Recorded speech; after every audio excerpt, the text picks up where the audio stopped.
Radhanagari genesis कॉलेजतर्फे विद्यार्थ्यांना शैक्षणिक साहित्य वाटप, शिष्यवृत्ती प्रावीण्य विद्यार्थ्यांचा सन्मान आणि गौरव।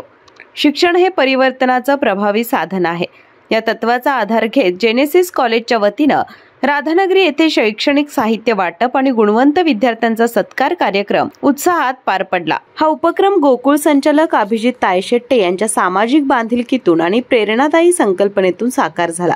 यावेळी बोलताना तायशेट्टे म्हणाले, राजर्षी शाहू महाराजांचा शैक्षणिक दृष्टिकोन हा पुढील अनेक पिढ्यांसाठी प्रेरणादायी आहे।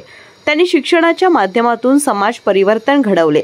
राधानगरीतील विद्यार्थी हे उद्याचे उज्ज्वल भविष्य असून त्यांना शिक्षणासाठी योग्य साधने उपलब्ध होणे आवश्यक आहे। त्याच उद्देशाने हा उपक्रम राबवण्यात आला आहे। कार्यक्रमात शालेय विद्यार्थ्यांना शैक्षणिक साहित्य वाटप करण्यात आले।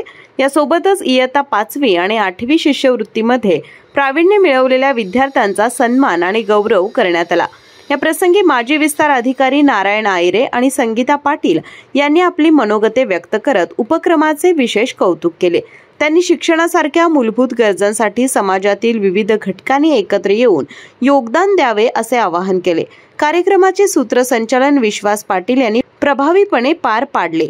कार्यक्रमास मारुती टिप्पुगडे, युवराज घोटणे, दादासो सांगावकर, विजय ढेरे, उत्तम पाटील, बचाटे गुरुजी, राजेंद्र तायशेट्टे, प्रकाश बालणकर, नितीन केरकर, युवराज कुंभार, सुरेश बचाटे, नजीर मुल्लानी, मारुती पाटील, रमेश राणे, राम कदम, राजेंद्र चव्हाण, चंद्रकांत नगारे, प्रवीण कोरगावकर यांसह पालक आणि ग्रामस्थ मोठ्या संख्येने उपस्थित होते।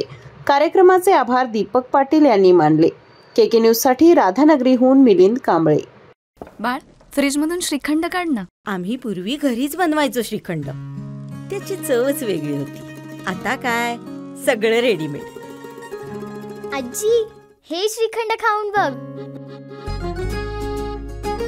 आज तुझ्या आईनं घरीच बनवलं की काय? हे आहे गोकुळचं श्रीखंड, अगदी जिभेवर रेंगाळणार। जिभेवरच नाही तर मनावरही रेंगाळणार। गोकुळ श्रीखंड, मनावर रेंगाळणार।